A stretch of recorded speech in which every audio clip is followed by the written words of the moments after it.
Good morning, good afternoon, or good night, depending on when you're watching this. How's it going, guys? We have a box to open right here, and I believe there is 2 things in this box from what I remember. So let's go ahead and open this bad boy up. Shouldn't you be editing Mjolnir, my editor, is currently just running loose around the house. Not doing her job, but it's fine, it's fine. I'm gonna pull this chair out, see if she comes up here. But anyway, one side of the box is open. We'll just rip apart this. And yeah, so here's the thing for this video.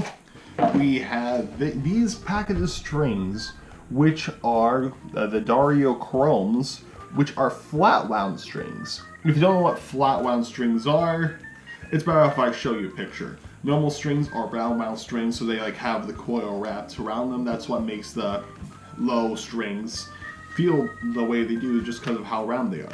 With Flatwounds, they're just completely flat. It's like every string is the B&E string. That's how flat they are. Like that. She's in the window in the living room. But they're completely flat all the way, and they're perfect for jazz strings. And that's why these are going to go on my Johnny A guitar, and this video is going to be a kind of a review on how these are, and it's going to be a demo of Roundwound versus Flatwounds. Alright, we're back up in the video room, and as you see, I have my beautiful Johnny A guitar right here. And now, which brings me to the question, why am I changing the strings from Roundwounds to Flatwounds? Johnny A uses Roundwounds, so why am I going to Flatwounds? Well, that is mainly for one reason.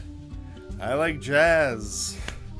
And yeah, so Flatwounds are basically the jazz guitar player's strings of choice. Like if you take a look at George Benson, a lot of other jazz guitar players, they use Flatwound strings. Some of them do use Roundwounds. For instance, John Scofield, he uses Roundwounds.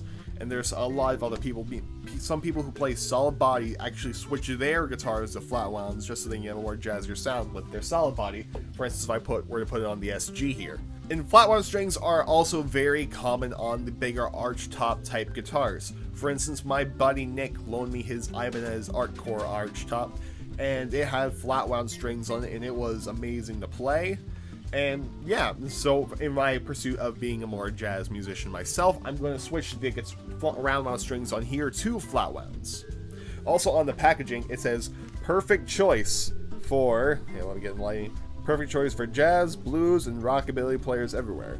Which, that is like a bit weird to me, that second part, blues, because when I think of blues, I think of Joe Bonamassa, I think of Eric Clapton, I think of many other artists, and they all use Roundwound strings, not Flatwounds. So we're going to put that to the test, and we're going to be doing some nice audio sound tests here. Of course, this is the guitar we're going to be using, and we're going to be going into the Quilter Mini 101 head, into the Bugero 112 TS, all recorded with my MXL 770 microphone. We're going to get a whole bunch of clean sounds, and we're also going to get some distorted sounds through the use of the MXR Custom Bass 70 distortion, just because that has a better distorted channel than the actual amp itself. And then we're going to get the same tests using the Flatwounds right here.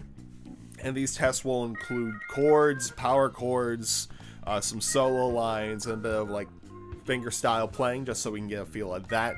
And yeah, it's going to be a fun time, and then you're going to see me restring this, which will be now.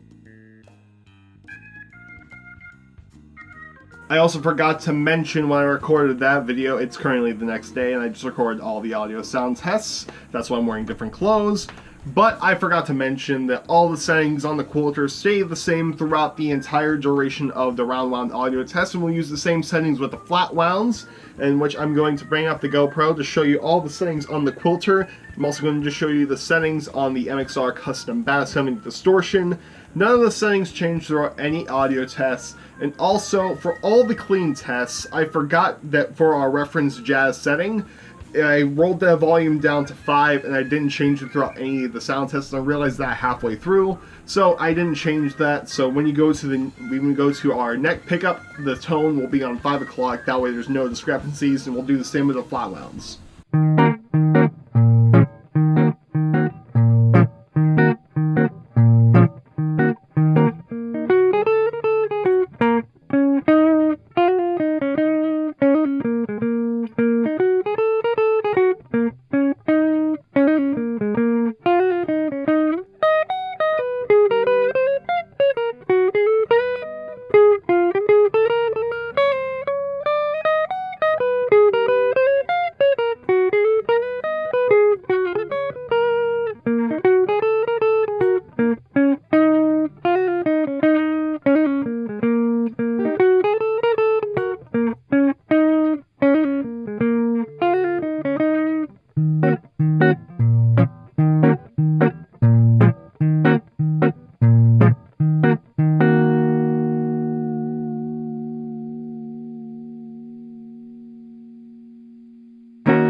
So I thought I had everything needed to restring the Johnny A guitar with the Flatwounds, except I realized right before I took the strings off, I completely forgot something, and that's in this little package right here. Because this contains something essential that I restrung the Johnny A guitar with last time and it worked out super well, so we're going to keep using it, and that is the Big Ben's Nut Sauce. Sounds wrong, but it isn't. The guitar is now on the table and is ready to be restrung with the Flatwound strings. As you see, we're using some towels and other oven stuff to keep the guitar off the table so that way you don't scratch it. We're also using a Music Nomad headstock rest. And all the materials we are using are over here. As you can see, we're showing a lot of love to the Dario because we're not only using their strings, but we're also drinking out of their coffee mug, and the coffee is a Dunkin' Donuts K-Cup if you want to know. Big Ben's Nut Sauce, the Ernie Ball Pro-Peg String Winder, and then the Dunlop Lemon Oil Fretboard Cleaner. And I just need to go upstairs and grab a pair of wire cutters, and then we can actually do this thing. Step 1.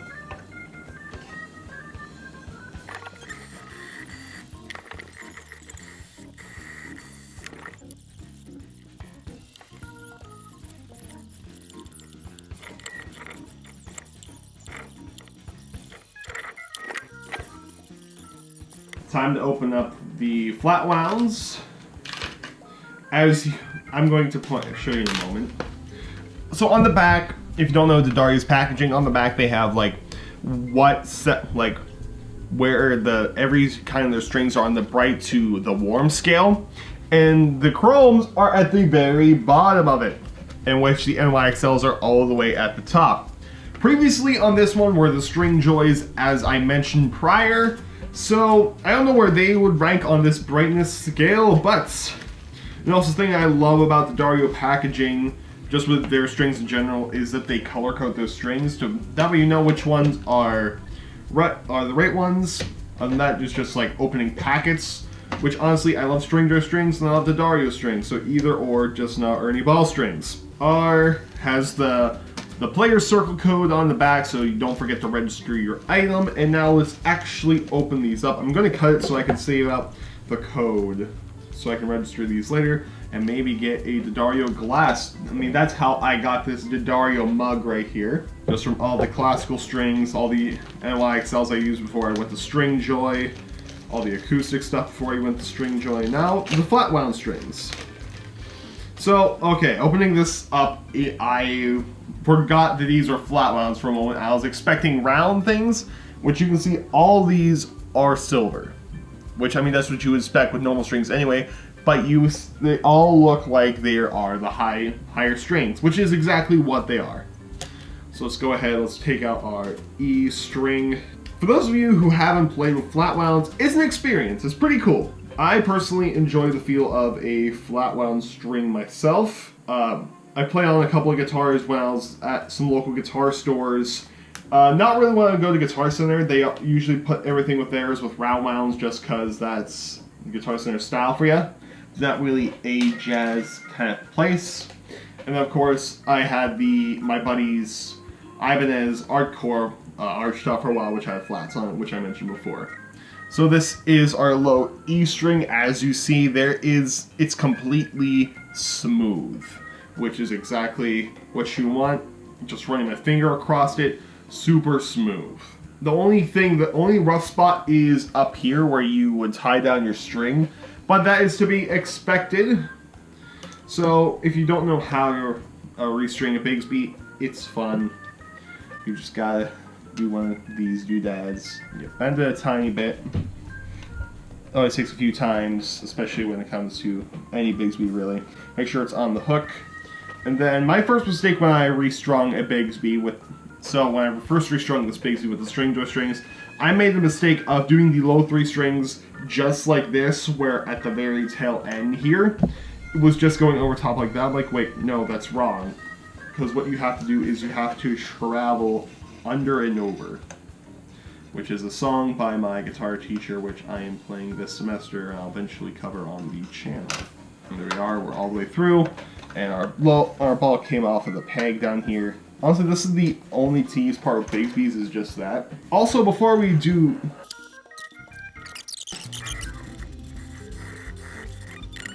Just refilling it, I know you don't have feel of vision of that, because that's what Dave calls a feel of vision. But this is absolutely so smooth. Like, that just feels like nothing. Now, I'm going to restring the rest of it, and this is all going to be time-lapsed. Like always when I do. I've been doing a lot of string changes over winter break, and there's still one more I have to do.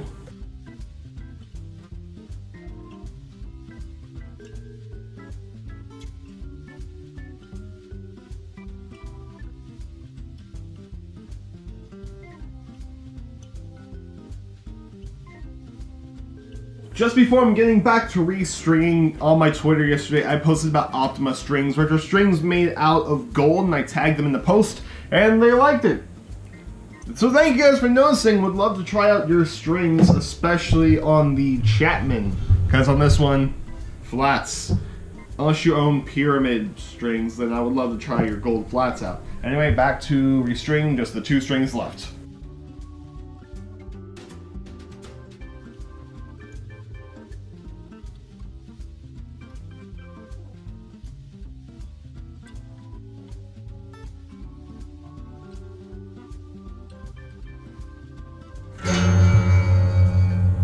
I'm gonna go get my snark.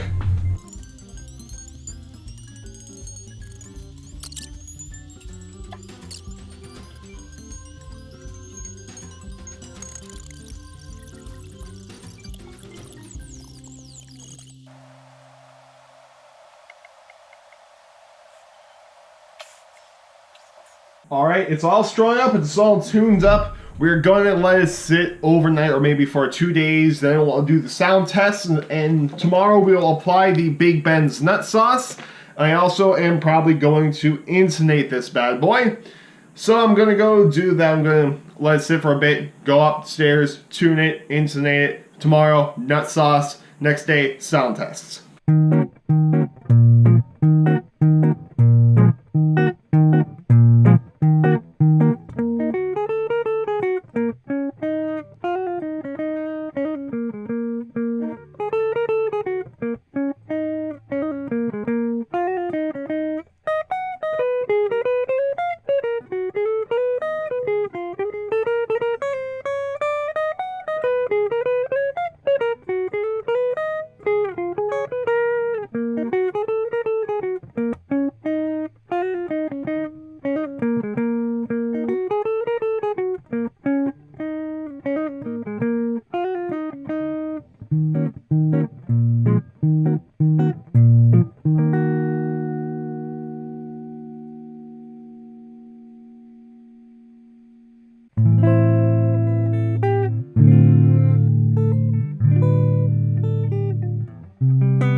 just got done filming all the audio tests, and now it's time for me to give you my personal preference on how I like these strings. Personal preference, personal opinion, that's what I mean there. So overall, I really dig these strings. I think they play great, I think they sound great, and like on the back of the Dario package, it said they're very warm, and that's definitely the tone that we got out of the quilter right here.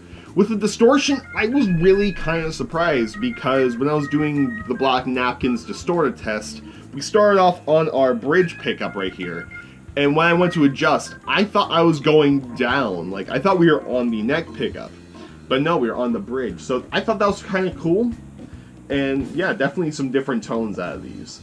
When I picked this guitar up after playing a Chapman for a while, or even the SG back there, it takes for me a minute to get used to being flat-wound strings again, just because they feel so different. Like, these are so sleek and smooth compared to round wounds, which is, I guess, why a lot of jazz people like them, because if you do, like, fast chord changes, you don't want to be, like, all tugged up on these round wounds.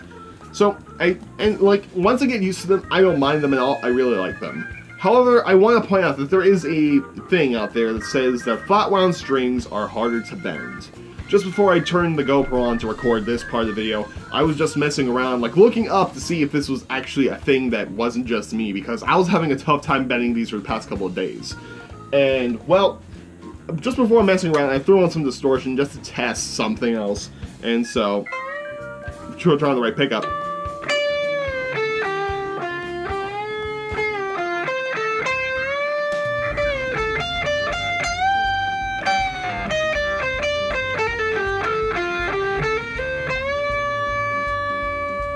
I had no problem bending them before I turned on this GoPro, compared to the first couple of days when I had these on, and I just couldn't bend them at all.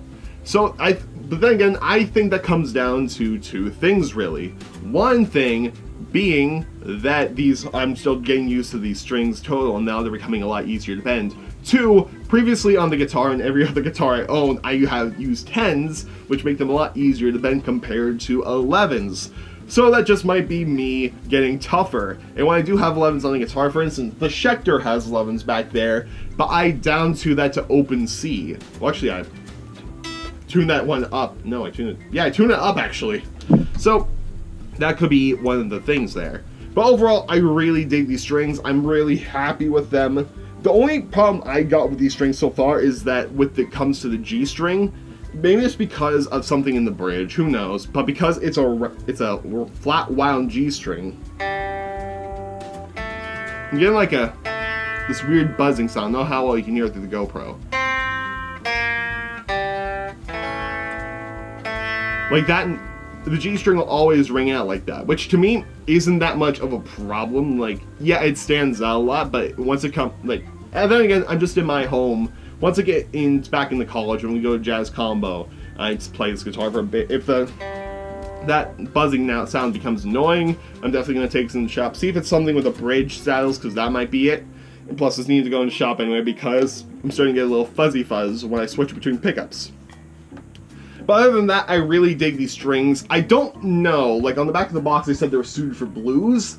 I'm not sure if that's the case. Like I said, I'm getting a lot easier to bend with them, but for me, the blues tone was always round wound strings on like a Strat. I don't know what strings B.B. King used. I'm pretty sure he used round wounds, but I could be wrong. If not, I'll leave a thing down there saying I was wrong. But anyway, guys, that's basically my full demo of the Dario Chrome flat wound strings. Overall, I'm really satisfied with them. And if you're definitely looking to get into jazz, I definitely pick these strings up. And if you don't want to commit the full flat wounds yet, they do sell half wound strings, which are in between round wound and half wound. And so, yeah.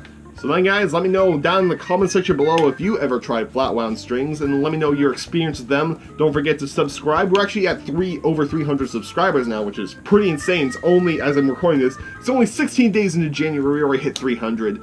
So that's pretty cool. And make sure to hit that bell notification, because I hear that is important now. Until next time, guys, goodbye and good nights.